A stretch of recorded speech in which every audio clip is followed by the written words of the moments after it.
CRDA పరిధిలో 37,702 కోట్ల రూపాయల విలువైన పనులకు టెండర్లు పిలిచేందుకు సిఆర్డీఏ సమావేశం ఆమోదం తెలిపింది. అమరావతి రాజధాని పరిధిలో మౌలిక సదుపాయాల కల్పనకు 64,721 కోట్ల రూపాయల ఖర్చు అవుతుందని తెలిపారు మంత్రి నారాయణ. రాష్ట్రంలో రౌడీలకు చోటు లేదన్నారు సీఎం చంద్రబాబు. శాంతి భద్రతల విషయంలో ఉపేక్షించేది లేదని స్పష్టం చేశారు. ఆడబిడ్డలపై అఘాయిత్యాలకు పాల్పడితే కఠిన చర్యలు ఉంటాయని హెచ్చరించారు ఏపీ సీఎం చంద్రబాబు. పక్కదారి పడుతున్న పిల్లలను తల్లిదండ్రులు నియంత్రించాలని సూచించారు. వచ్చే విద్యా సంవత్సరం నుంచి రాష్ట్రంలో స్కూల్ విద్యా యూనిఫామ్ మారుస్తున్నామని అన్నారు మంత్రి లోకేష్. కొత్త యూనిఫామ్, స్కూల్ బ్యాగ్స్, బెల్టులను అసెంబ్లీలో చూపించారు లోకేష్.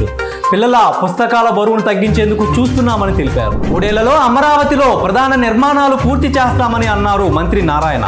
వరల్డ్ 5 టాప్ సిటీస్ లో ఒకటిగా అమరావతి ఉండాలనేదే చంద్రబాబు కోరిక అని అన్నారు. మద్యం విధానంపై శాసన మండలిలో మాటల యుద్ధం నడిచింది. గత ప్రభుత్వం మద్యం విధానంపై సిఐడి విచారణ జరుగుతుందన్నారు కొల్లు రవీంద్ర. 2014లో భారత ప్రధానిగా మోదీ ప్రమాణ స్వీకారానికి మోడీ తనను ఆహ్వానించారని మారిషస్ ప్రధాని గుర్తు చేసుకున్నారు. 4వ ప్రమాణ స్వీకారానికి కూడా ఆహ్వానిస్తారని ఆకాంక్షించారు.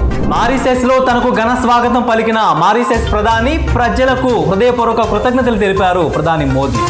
తెలంగాణ, ఏపీలో వాల్మీకి బోయ కులాలను ఎస్టీ జాబితాలో చేర్చాలని డీకే అరుణ లోక్సభలో కేంద్ర మంత్రికి విజ్ఞప్తి చేశారు.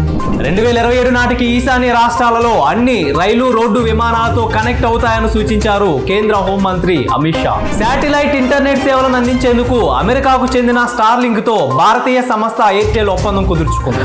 విజయ్ హీరోగా తెరకెక్కిస్తున్న సినిమా జననాయగర్. ఇందులో దర్శకుడు లోకేష్ కనకరాజు, అట్లీ, నెల్సన్ దిలీప్ కుమార్ అతిథి పాత్రలు చేయబోతున్నట్టు తెలుస్తోంది.